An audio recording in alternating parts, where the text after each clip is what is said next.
Okay, I have started the recording, so we are going to go ahead and get started with our presentation.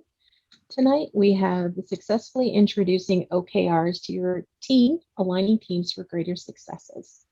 Our presenter tonight is Eric Peterson.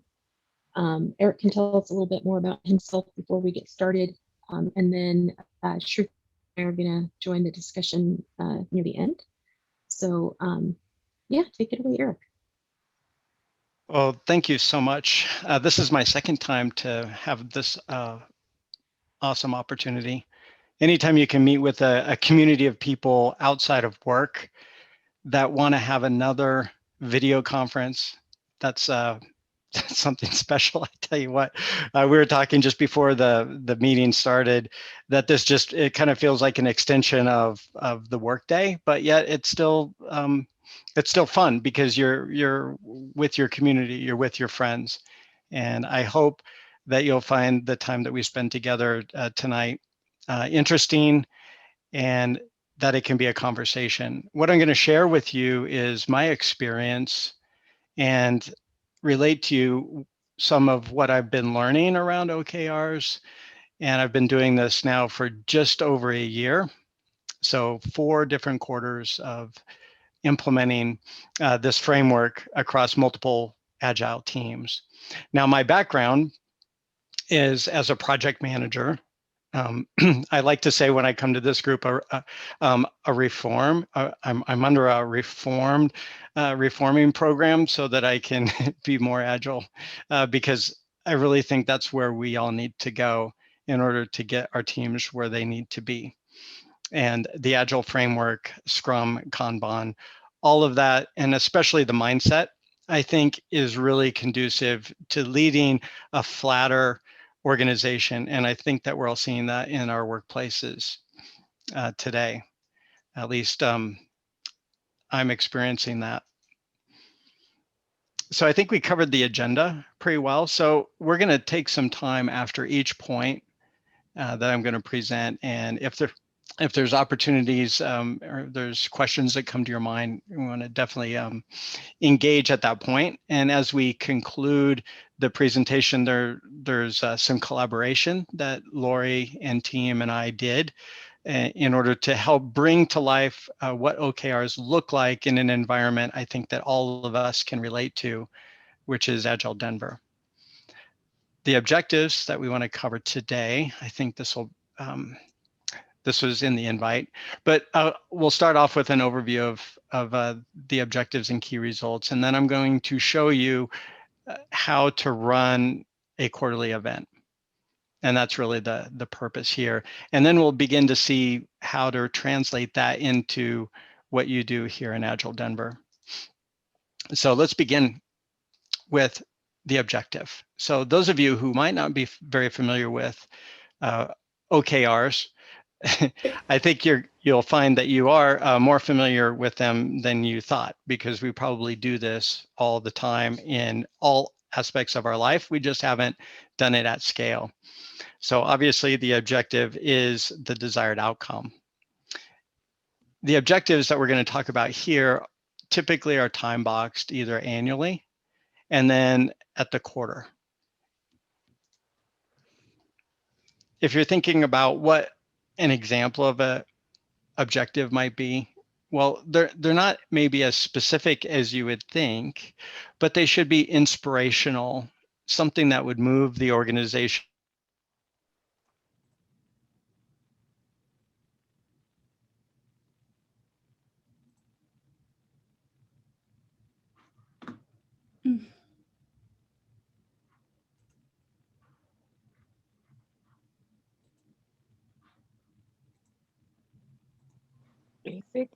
Is it disconnected, or it is just me don't hear anything?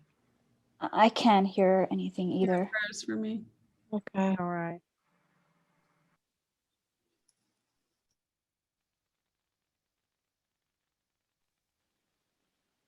Lori, if you're talking, I think you're on mute.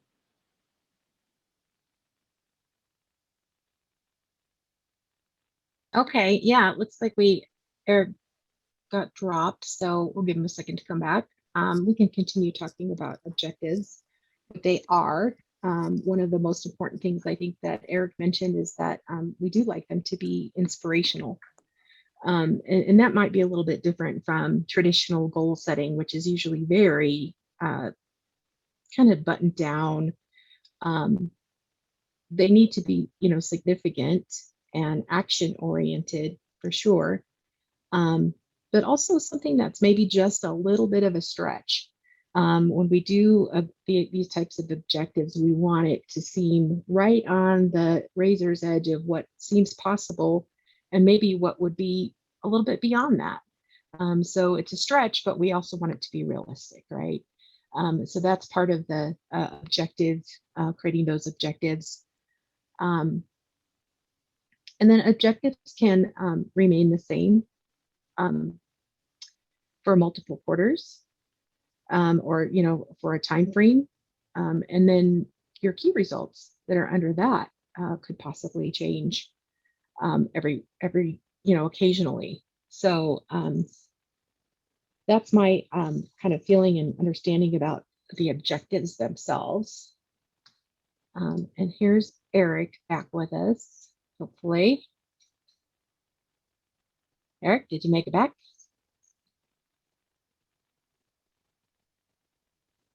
There you are. I apologize. Less connectivity. I hope that doesn't happen again. Thanks for being twitchy today. Yeah, that's okay. I just, continued a little bit of conversation about objectives, reinforcing what you were saying, so we can just take it from where you left off. All right, fantastic. Thank you. Again, apologize. So within the Agile environment, we typically are looking to capture things, especially for leadership. They want to know how are we doing, and specifically, how are we doing using data? And I'm sure that with all the dashboards and different tooling that we all have, we're able to provide a lot of that type of information today, which is really terrific. The one distinction here is the objectives and key results are typically at a higher level, and they're unifying across multiple teams. And that's, I'll be honest with you, that's one thing that where I work, we've missed that overarching perspective for quite a while. And so it's been a welcome tool in helping align multiple teams around a specific objective. And I'll talk a little bit more about that, because anytime I'm thinking about sharing information with groups or with my teams, it's typically around an opportunity or a problem. And in this case, it's unclear objectives. And what I've experienced, and I'm not sure if that's the same for you all, but I find that we have too many things to do. I don't know, does that relate to you? And they tend to come to us in a sequential order, but not necessarily prioritized. And what I've discovered is that pushes teams to be slower than they needed to be. They're typically waiting for something to happen. And when they don't get an answer, they go ahead and they move forward, which sometimes results in them doing the right work, but in the wrong order. And it can be very frustrating to teams. And at the same time, it can lead to them feeling like they're underappreciated. Am I preaching to the choir? And as a result of that, the things that we're trying to measure and that we're trying to share become really taxing. And we find that sometimes leaders, and I fit on both sides. So I'm sometimes the one that's asking for something, but I'm also the one that's having to provide it. So I kind of sit in the middle. But it can be almost impossible to provide what we feel leadership is looking for. And so what I really have enjoyed in learning more about the OKR framework is that it helps me to understand where what I'm trying to do fits in with what the organization is trying to do as a whole. So obviously, every organization is formed around its mission, and it's guided by its founders or whoever is leading and making the decisions, those that are in charge. The larger organizations have a strategic team, a strategy team that's helping to define what it is that we need to do to stay aligned with the vision. and maybe some of you are in that type of a role. For most of my career, I haven't been in that type of a role, but instead I find myself on the delivery side, on the execution side, and trying to work with teams and getting them to do work that we've been asked to do. And in doing so, at least within the OKR framework, it can help us to tie all three of these together. Now, there's different models in which that can be done.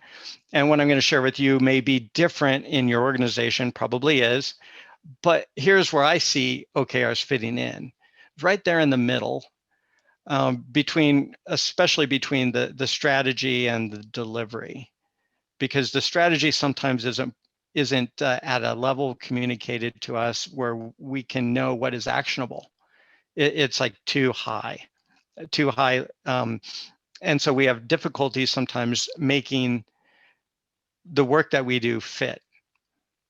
Now, I've experienced this a lot, and maybe you have too, where we have a number of teams and they have a great backlog. They have product owner, they're executing, they're delivering, but yet somehow the organization doesn't get where we want it to go, or where leadership expected us to go, or where they thought we were going even.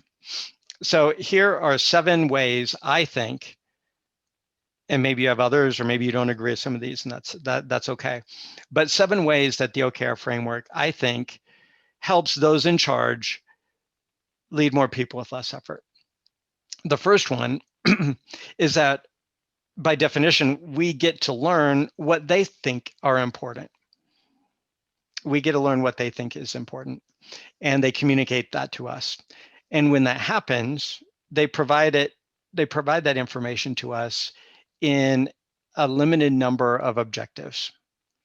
Typically, they're going to define just a handful of those around some of their strategic areas. The objectives are defined in terms of what teams can influence. So ideally, we're not having to deal with so many dependencies. They're not supposed to be defined in a way where your success is dependent on everybody else's. And I realize that in the execution, that's different. That's part of what we do and spend most of our time on, is working through all those dependencies. But the objective is to bring and align all of the teams initially. It should be a tool to complement what you're already doing, which is really cool. And they can be aspirational objectives, or they can be commitments. They can also be very inspirational and visionary, which means that you might not actually achieve the objective the way that it's written, but the key results, you can make progress because they're measurable. They're also to be defined collaboratively. So this is another excellent opportunity to bring your divisional leaders, your department leaders in with your team leaders and have a conversation. Just like a story is a conversation, or an epic is a conversation across a team or multiple teams, OKRs can be used as that tool to bring you closer together. And they're prioritized. This is really the key, is because the leadership will bring you what they feel are the most important things for us to be working on. And the last one is that the key results, and this is really important, that they're limited and that they're measurable. So you're not going to have 10 different key results under an objective. They should really be limited to 3 to 5. And that's the theory, right? So what does it look like in practice? Well, first of all, one of the great sources of how the framework works is John Doerr. He worked and introduced OKRs in Google and a number of other Silicon Valley companies. And this book is really terrific, and I'll share more about that later. All of what we've been talking about so far really centers around, well, how do you actually go about executing it? How do you do this? Because, you can talk about what is important, why it's important, but really, how do you do it? And I think you're going to find a lot of parallels with what you already do in your PI planning And that's what I found, is that you can integrate the OKR framework with whatever Agile methodology or framework that you're using.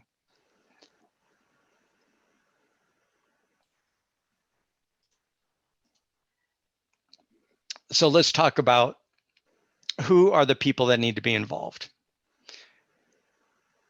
I see it as 4 separate groups, and I'd like to maybe have a conversation around what other key contributors have you incorporated into your PI planning, or if you use OKRs in your group, what other types of individuals or groups do you include as part of the conversation? I see certainly the leadership, those that are in charge, that have the authority to make decisions, are obviously the ones that are going to help spark and implement an OKR framework and provide us with the direction that we need.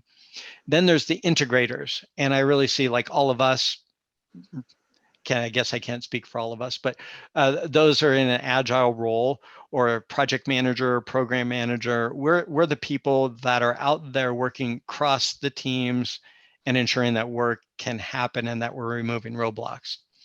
Then we have team leaders, and these I just see as the individuals that probably most of the people report to.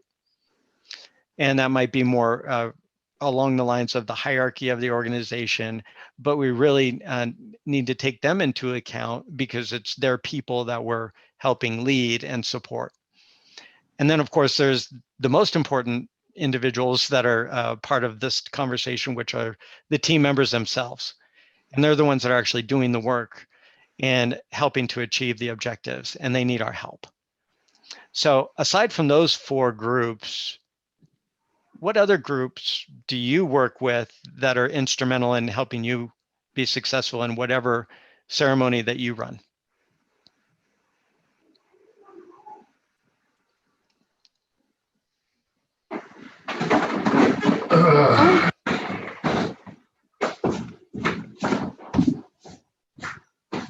London? Me.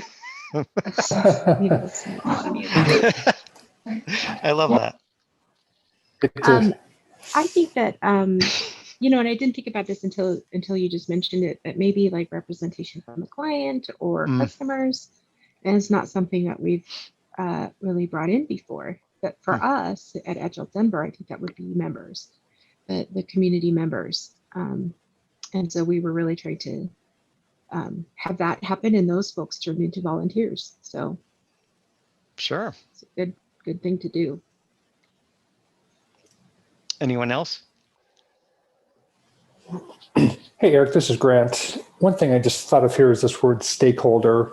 And that's really an umbrella term I'm thinking of, because it could include a lot of people you've already listed here, but it could also be specific to the individual project. So it could you know, be smaller or larger depending upon what's going on with the work. But the key is to make sure everybody who has a say and has influence is included. Yeah, I really like that. I think that's important.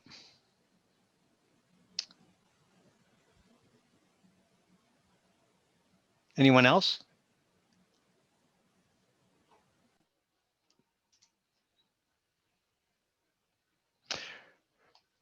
Well, as we've engaged all the stakeholders, and I think that is the right term, Grant, thank you. So is maintaining the strategic focus. And when you think about what objectives are and how they align to where the organization wants to go, I wanted to provide a few examples of what that could look like, because an organization can't do everything, but they can do their main thing. And they can have a few areas that they try to focus on every year or every 3 years. And these are some of the examples that I think one or many of these you might relate with.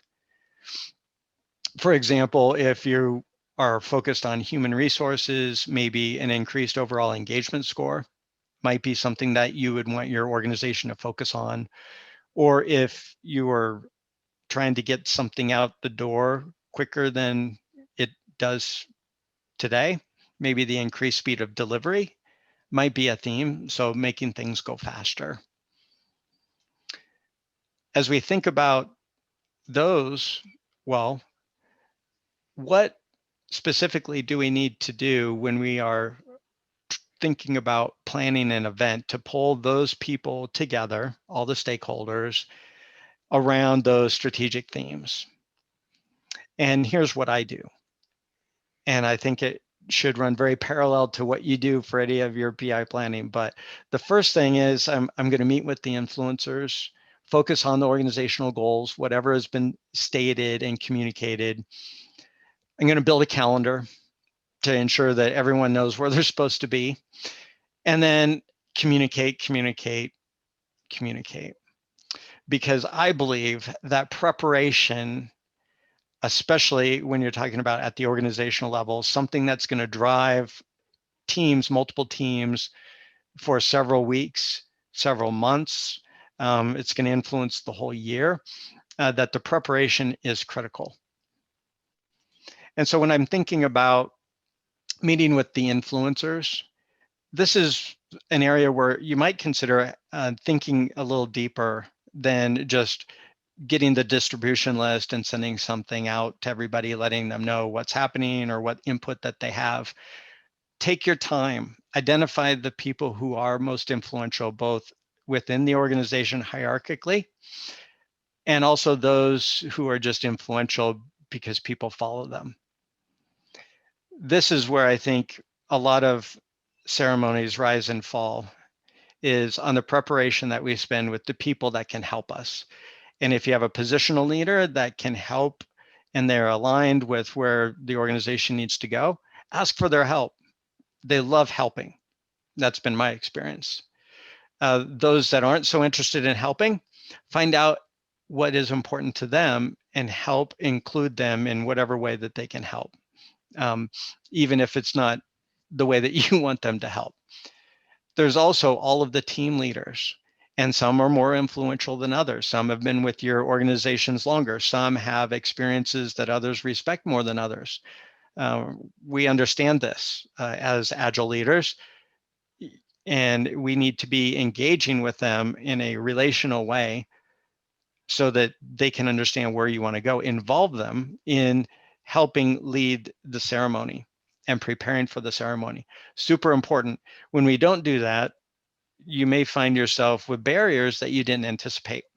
And you might not even know that they're there until you find people are resisting. And if you prepare for several weeks for an event, and then you come up against something like that, it's sometimes too late to fix. So something that I've learned the hard way. Eric, we have a question there Yeah, from go Sarah. ahead. Her question is, are influencers different from contributor groups?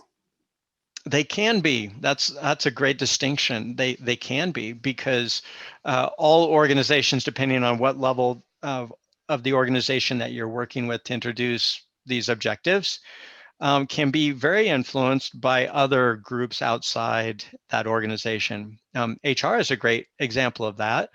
Diversity and inclusion could be an example of that. Other organizations that you interface with, like technology, if you're a business group or you're a business group and technology. So like when Grant mentioned stakeholders, I would say that is a great umbrella term to just think about who could potentially influence where you're going. So yeah, definitely. And Eric, I had another question. So Awesome. do you have like a set tool, or how you prep for these meetings with influencers, or a template that you leverage when you interview them or have conversations with them? No, not really a template, but the guidance that I would suggest, if this is like your first time, is if it's your first time and you know something about them, then make it really about the work. Come back to like the slide that's up now. So you have objectives and key results. So we know what the organizational goals are. Ask them how they see the organization moving forward in the next quarter. Ask them, as you share with them, what you think the OKRs are going to be. What you're trying to communicate out across the multiple teams. share those with them and ask them for their perspective. And usually when you do that, they'll open up, especially when it's around work. Now, if it's someone that you've had a relationship for a long time, you might just not start with work too. So I typically try to keep it on the main point. It depends on what level of stakeholder it is. If it's if I'm managing up, I definitely try to keep it to the work initially, because sometimes they just really, that's what they want to focus on. But you know your people better than I do. Thank you. Yeah. Hi, this is Sarah Caldwell. I don't know if this is an appropriate time to ask a question or if there's Yeah, sure. No, good. So kind of getting back to that question about the difference between influencers and contributors group, I'm just trying to get clear in my mind. So I'm thinking step number 1, identify key contributors in each of these groups. Mm-hmm. And I agree with you in that there are a lot of people that can be influencers that may or may not fall into that group. You know, maybe if you're working, let's say, I'll just throw it out there like IT, but yet you're working on trying to increase team morale. Maybe HR could have some influence there, but maybe they won't be a key contributor.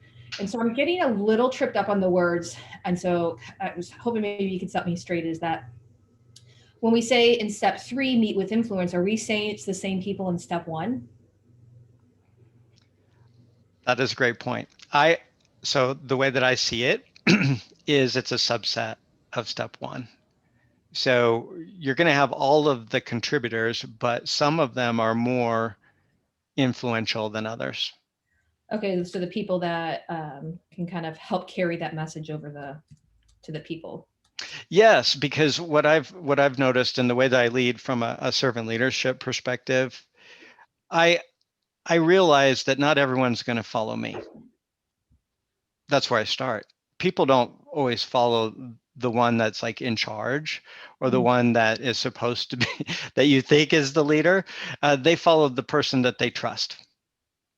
And so finding the people that they trust and aligning those folks increases your influence. Yeah. And so as you find those individuals who you connect with best, and if they have influence within their teams, ask them how to reach others. And that lessens the load that you have to carry, because they're the ones with the relationships with the people that you need to come along. And then the last question there. So step 3, are the participants are the rest of the people in the contributor group, or are they different people? They are participants, yes. But are they, like, could you give me an example of who they might be? Are they the same people or different people? They're the same people. So when I'm glad you're asking these, actually. That's helping me too. So you think about all the individuals that would be involved in this exercise. So maybe you have a group of 200 and they're broken into, say, 4 or 5 different teams. And some of those individuals, they're the team leaders. Some of those are just the team members. But ultimately, within that group, there's some key people that are going to be more influential, and they might be scrum masters, they might be project managers, they could be a team leader, a functional leader. And those are the folks that you're going to want to align even outside of the ceremony itself. So in preparation for that ceremony, you're going to want to interact with them more. I think one way that we looked at this too, when we went about who would be on our, in our distribution, was we didn't just want executives who are clearly your influencers and decision makers and authoritarians, right? We wanted to make sure that it was an extended leadership team, and that it included folks from different levels in the hierarchy, that also had influence or impact.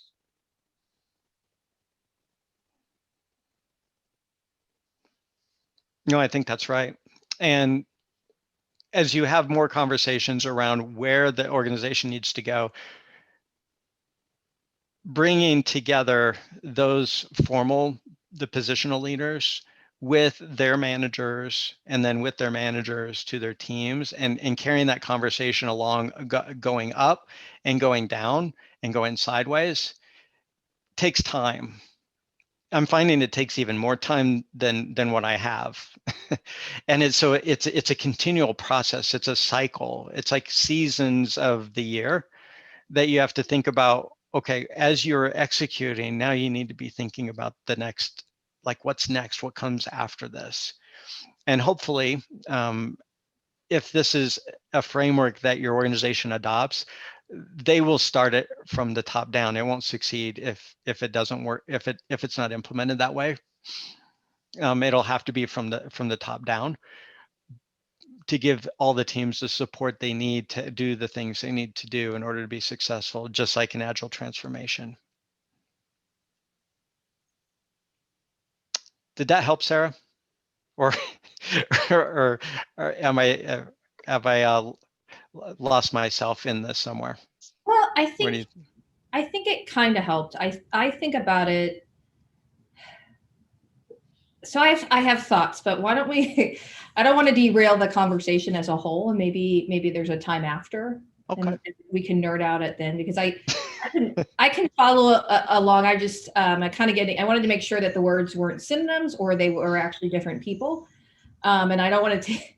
I can take a conversation way off topic. So I'm going to Scrum Master myself here and facilitate my way on through doing that in a parking lot or something.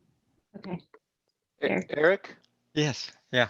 Go ahead. Eric, this is David. I'm struggling with at what level within the enterprise does this framework apply to? Are we talking about the strategic objectives, at the C level, or are we talking about, taking the framework and using it for, team level objectives and everything above? Well, actually, that's a great question. That's an important question, because it can really be used at any level. However, the context here is really at the enterprise level. It starts there, top down, in that sense, because we're aligning to the strategic themes which tie to the mission and the vision of the firm. Mm-hmm. And then how do we align the work that we're all doing to be sure that we are helping those in charge achieve the organizational goals? So that's where this fits. And this particular material that I put together is really about what does it look like at a scaled level, at multiple teams working together. I mean, we probably all are in that situation. And how do we take this framework and use it in how we're operating at the Agile team level to help our teams be more effective? That's really what I want the takeaway to be, is that if you do hear about objectives and key results, that should be a very good thing. That shouldn't be something that you're like, oh no, it's another thing to learn. It should actually help your teams in achieving what they've been wanting to do for a long time, but somehow they don't always hit the mark. And it's not because they didn't do everything in their backlog and all the things that they tried to do and that they didn't work overtime. It's because sometimes the goals don't get cascaded down in a way that teams can absorb and actually align to. So that's one reason I'm very excited about the possibilities with this framework.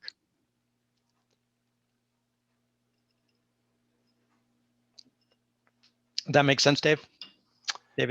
Yes, it did. I'm just consuming it.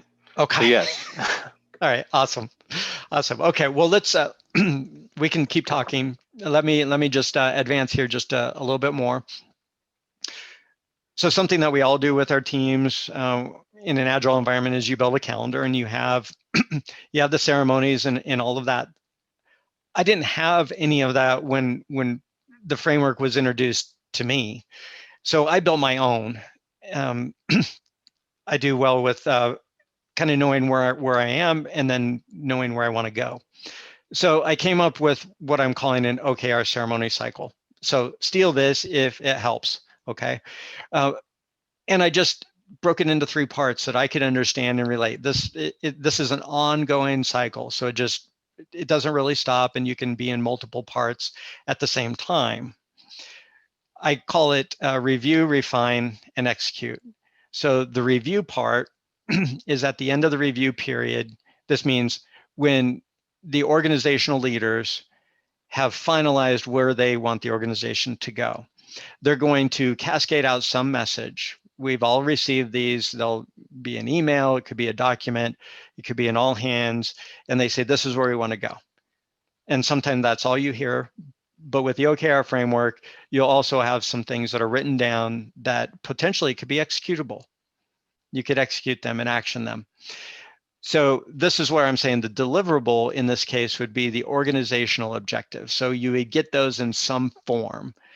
There won't be a lot, might be 1 page, could have some other description on it, but you're going to get that, and I'm going to encourage you to ask for it if you don't have it, because it probably exists. It's just maybe no one has ever shown it to you.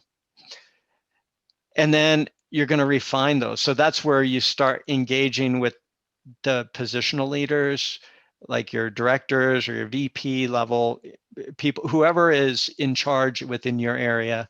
Start talking to them about how do they see the objectives that senior leadership has shared translate into the work that the teams are doing. And this is where you can lean on them, because it's actually their job to help you do that. And so so I put a time frame around this. So this might be like a 3 to 6 week period after you hear what the senior leaders are asking us to do. Begin engaging around that. This can be informal, it can be formal. I do a little bit of both. With the deliverables coming out of that, the quarterly OKR. So the quarterly objectives and what do we want to achieve? Specifically, that can be measurable and is time boxed within the quarter.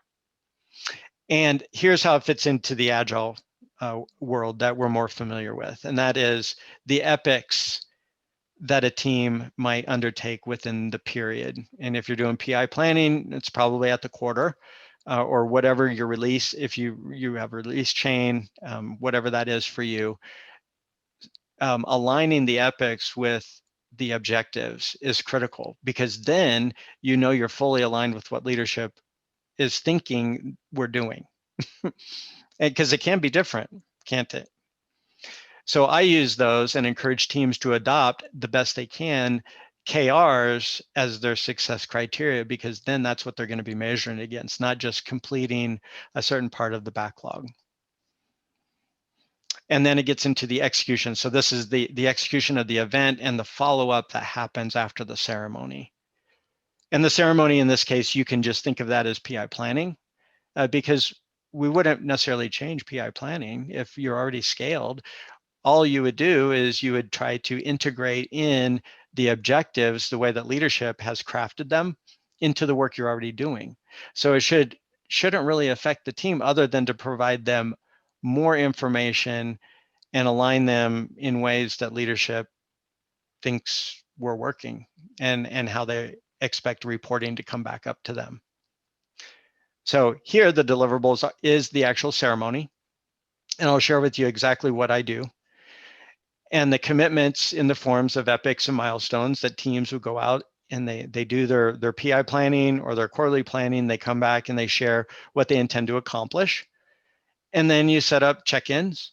So you might already have those types of meetings set up. If you're an organization that's not yet Agile, then you could introduce these as just informal or formal meetings that you would do once a month. There's some teams, they do it every 2 weeks, but I'm experimenting with every month. So that gives me 3 check-ins every quarter. Any questions about this? There's a lot of words on the slide.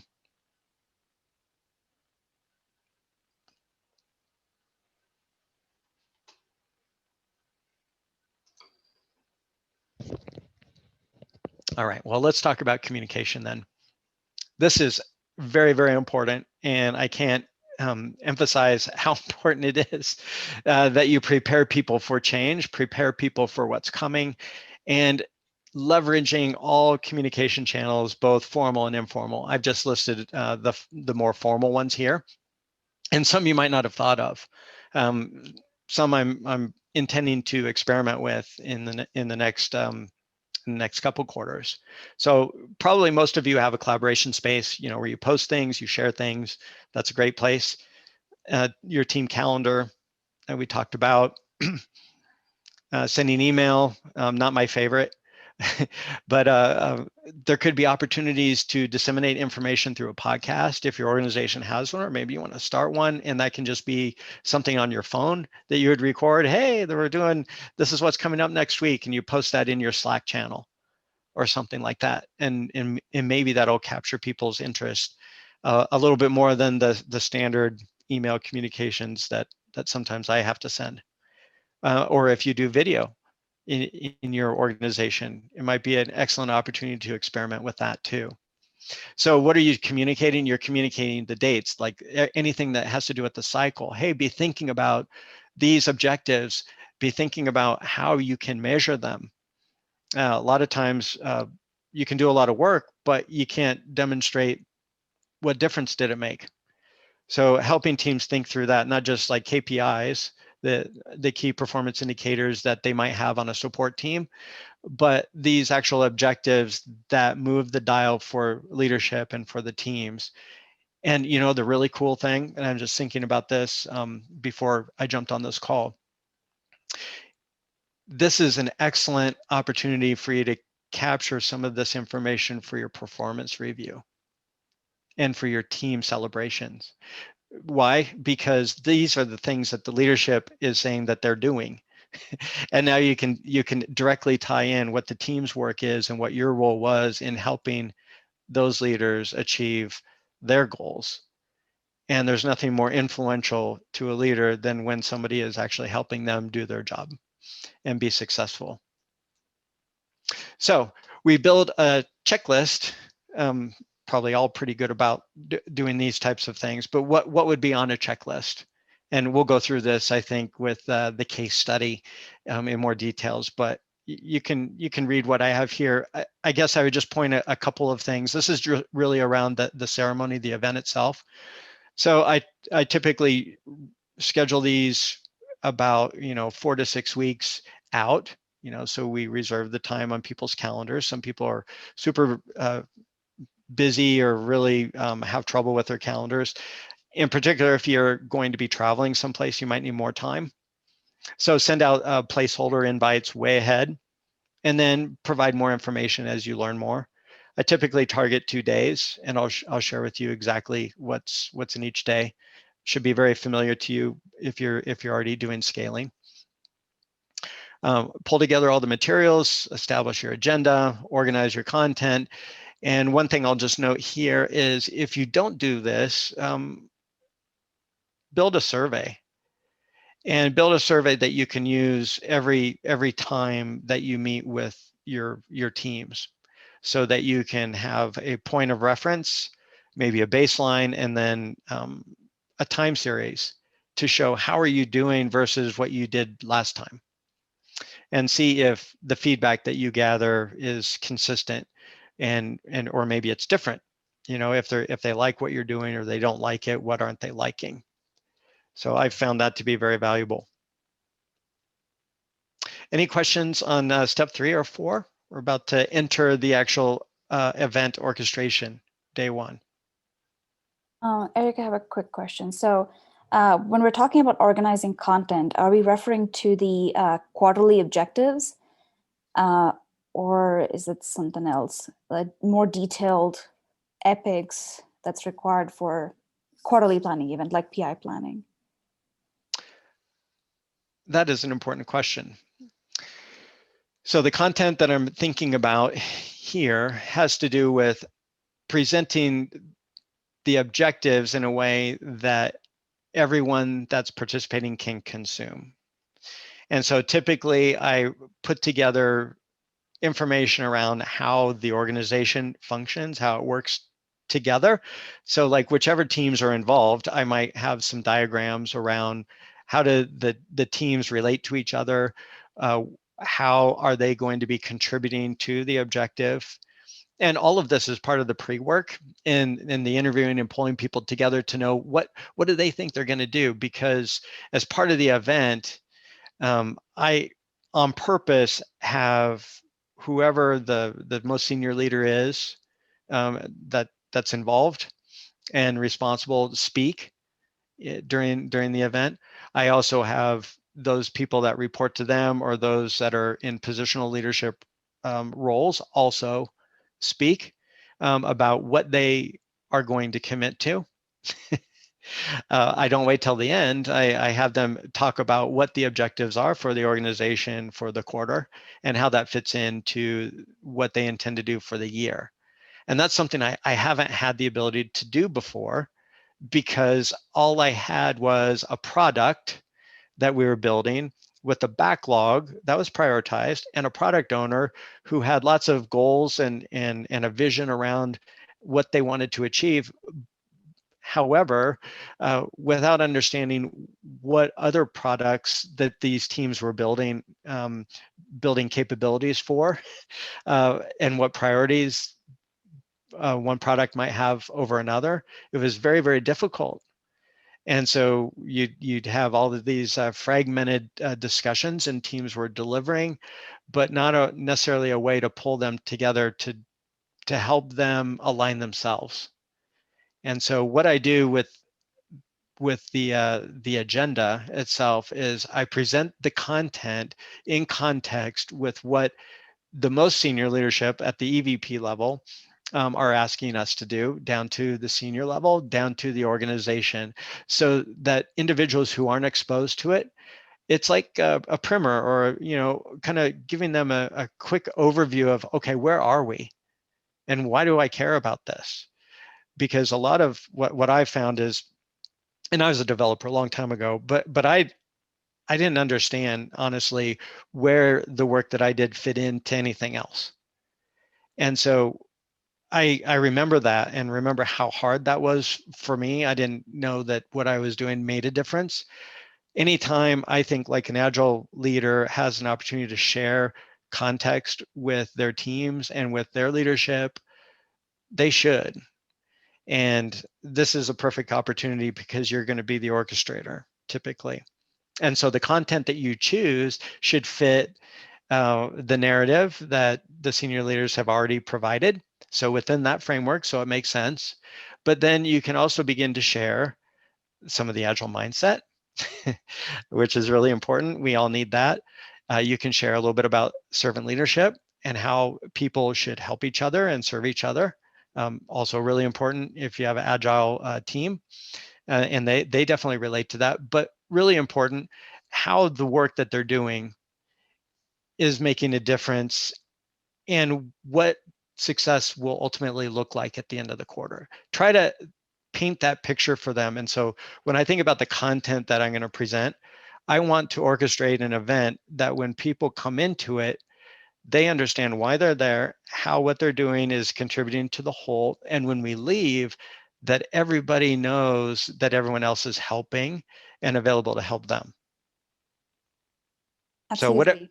So whatever that is for you, I'm so sorry, it's a long answer. No, I mean, it totally resonated with what you just said, because I mean, every member of the team needs to understand how they add value, right? And this is the right venue to share that information. So yeah, thank you so much. Yeah, I found they really like it too. As long as we don't go too long, like my long answers. If you can keep it short and crisp around the points that they're asking about, and if you have any questions about whether you should or shouldn't share something, that's where you go to that influencer group.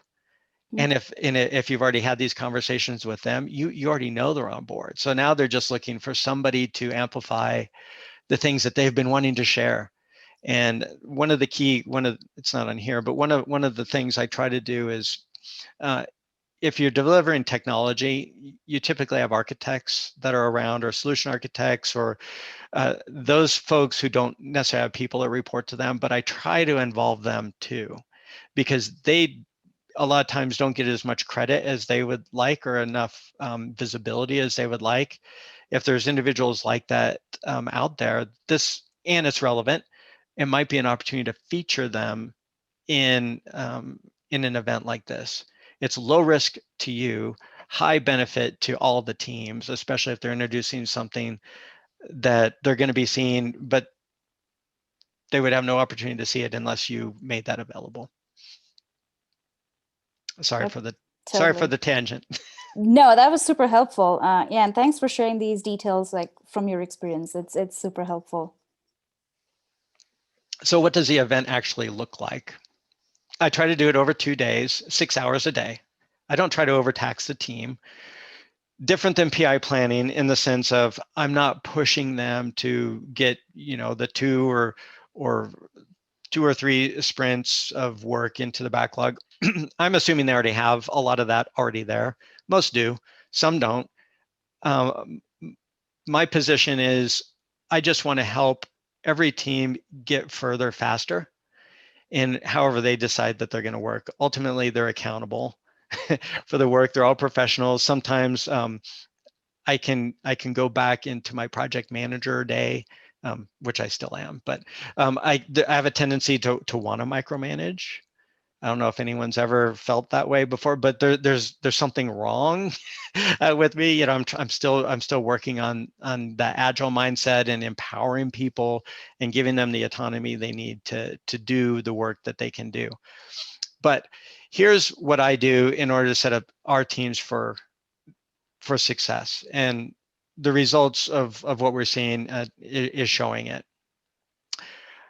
I pull together a group of volunteers across all the teams, and they don't have to be a Scrum Master. They can be a project manager. They could be a team leader. And I've cultivated those relationships over the course of several weeks or months. And by invitation, I ask them to join me to help me execute the event. And I meet with them before the event several times, but during that day we meet and we kick off just like we're a little mini team, and we talk about what's going to happen. We walk through the agenda. We do the kickoff. That's where I share that special content that I just went into. We answer any questions. Then I introduce the most senior leader. The senior leader comes in and they put their stamp on everything that I've just said.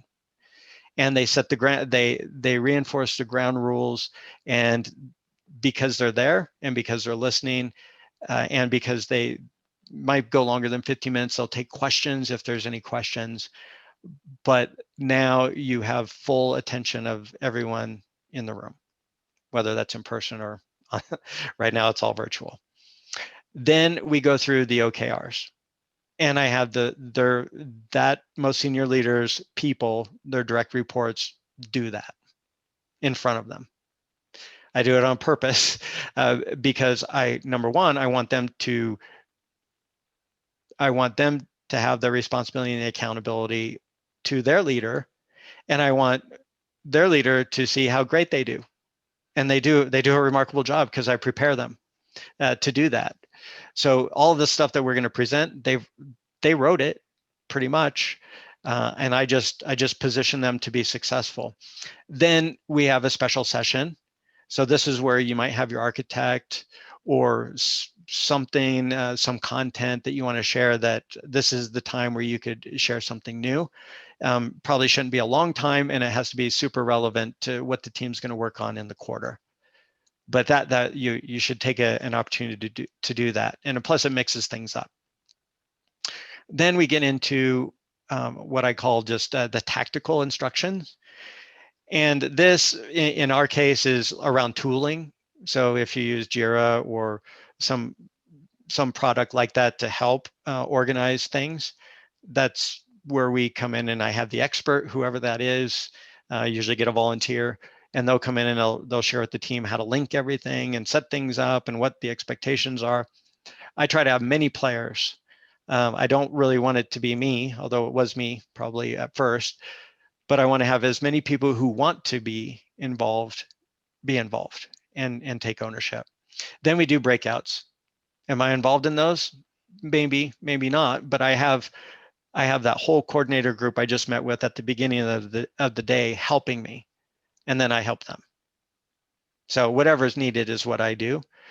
Ultimately, I'm responsible for the execution, but it's not about me. It's really about the people that we're all trying to serve and to get them where they need to be. So that's day number one. I usually do a wrap up too with that same group I started with in the morning, but I didn't put that on there. That's day one. Day two starts in a very similar way. Do a coordinator check-in. We do a full team check-in. That means everybody starts joining the call or the room. They show up, but we meet early. And then we do a second full breakout for 3 hours. And this one has a little different focus. The first one was around like, hey, identify all of the work that you need to do in order to achieve the objectives. This one is a little more detail, as granular as the team wants to go. But what I expect out of them, and I provide them a template, and I can provide that to you too if you're interested, but it's really just for every sprint that they have, what are they doing each sprint that will allow them to achieve the objective? And I want them to have a conversation about that. And if they can do that, that's all I really care about, because all the work is in Jira. It's in their tool. They're already doing it. They don't need something extra to do, but sometimes they need a nudge to be sure that they're talking about what are they actually achieving that's measurable, that really aligns to what the leadership is asking them to do. Now, if that's new, then I help them more. If it's something they're already doing, then there's really no change in what they've been doing for PI planning. Then I ask them all to come back, usually after lunch, and we do a readout. And this means every single team gets up, figuratively, we're virtual, and they will walk through what epics that they intend to do and how they intend to measure those against the key results that they've identified. And then hopefully everybody claps. Then we do a quick retro. At this time when we're doing the retro, this is where I introduce the survey. So when we're online, I'm actually asking them, fill out the survey, fill out the survey, fill out the survey, because I want to get all the results in, because I want to publish that almost immediately after we're finished. Usually I do it the following day, but I try to get all of that information out and fully transparent, not only to team members, but to all the leadership within one day. And then we document that, and then we set up the meetings that come up following that, all the check-ins like every month. And we also publish the calendar for the next quarter. All that happens during that time. So I think the last quarterly planning we did was in December, which was for Q1. In the prior year and prior years, I was always faced, and there's no fault here, it's just how we did it, is we would end up doing our Q1 planning in January. And of course, you're not doing it the first week of January. You might get lucky and do it the second week of January, but usually it was like the third week of January. And I knew I want to break that because you're always chasing and being reactive. So it took me a couple quarters, but now we are off quarter with the planning ahead of time versus reacting afterwards. So that's my goal, is to kind of keep it that way. Before we go to the closing and the evaluation of the event, any questions about the event itself, the ceremony? Hi, Eric. This is Suzanne Clayson. Mhm. Thank you so much for doing this. But I had a question. So if I understand, during this event is when the OKRs are identified, and then the teams are mapping.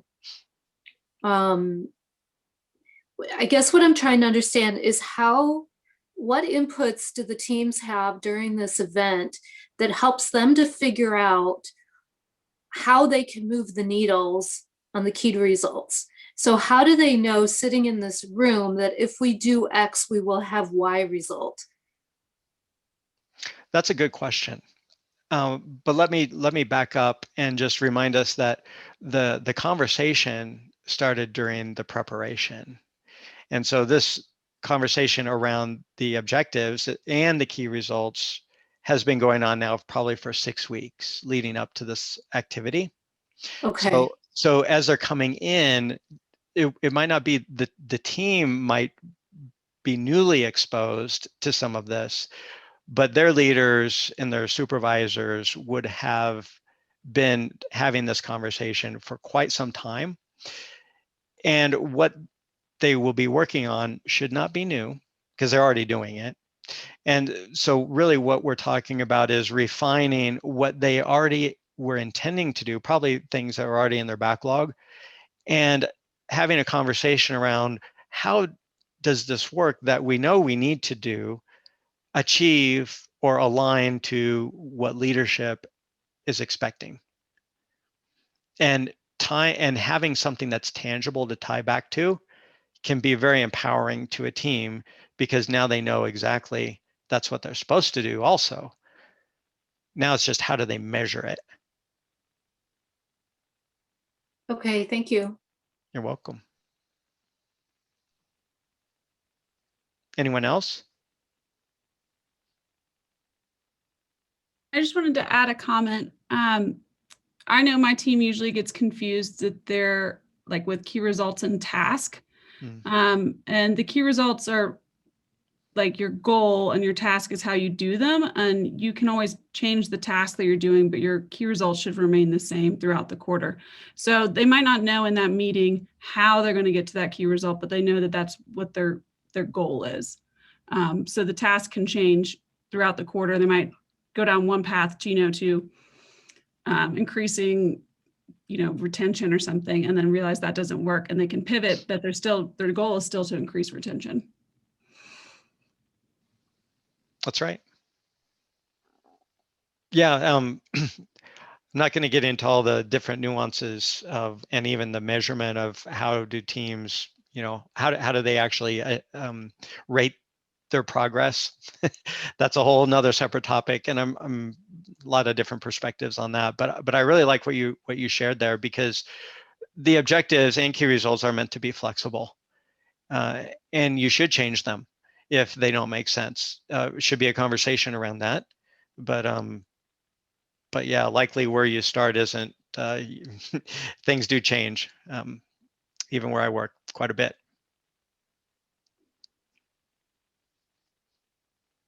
All right, well, let's close this out with step 6. So if we're going to put the time and the effort into this, this might actually help you with your PI planning too and evaluating it. It applies to any ceremony where you're pulling a number of people together. But I always ask for the verbal feedback. What'd you like? What went well? What didn't go well? I conduct a survey, as I mentioned. Establishing the regular check-in meetings so that you don't lose the momentum. You continue to keep the eyes on what we're supposed to achieve, what they're going for. And this, frankly, can be quite a challenge because people will go back to what they've always done, unless we continually build in that cadence of having those conversations around the objectives, publishing the dates for the next event. And again, then that starts going back through your communication channels and those conversations you're going to have, that it never, ever stops. It's always ongoing. You're just going through different seasons. You're going to incorporate the lessons learned. This is really important. If people are telling us, hey, we would like it if you do X. Well, if there's ability to do X, then I try to do it. Can't obviously do everything, but I can certainly do some things and acknowledge the feedback for sure. I always write a summary and include the survey results, and I share that with leadership, as I talked about. This one, if you haven't done, really important for servant leaders, is to send recognition to those who helped you most. You could send it to everybody, but I like to reinforce the really great behaviors of people that have helped me and helped their teams be successful. And I do my best to try to make a point to get some form of recognition for them if I can, just even if it's an email. schedule the follow-ups with teams that need your help. Some will need your help. Just because they went through the activity or the event doesn't mean that they are fully on board or that they fully get it. Some teams want to, but they just can't. They just need more help. And those of you that are coaches, all of you, you understand that, and you'll recognize the signs. And then last, and this is part of why I'm here tonight, is like share what you learn with others. I love this group and all of the different SIGs out there. And I was sorry to hear that the conference isn't going to happen this year, but I know when it comes back, it'll be a really remarkable event because you do such a great job at organizing that. And that wraps up the 6 steps to the event orchestration. And I really appreciate you spending your time with us this evening. I hope it gives you some alternate, ways to come to objectives and goals. And again, keep connected. So thank you, and hope to see you again at the next one.